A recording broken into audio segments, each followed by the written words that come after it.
They tell me that I'm never gonna make it. They want me to do something that could make sense. They hate when I keep dreaming I'll be famous, but I don't give a fuck, I'ma keep chasing.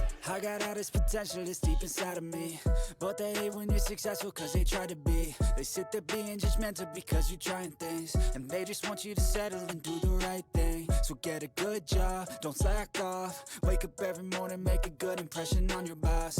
Don't do anything that I wouldn't do, and when you're making money, make sure you don't spend it too soon. Fuck that, I'll do what I wanna do. I got a different path from everyone, and that includes you.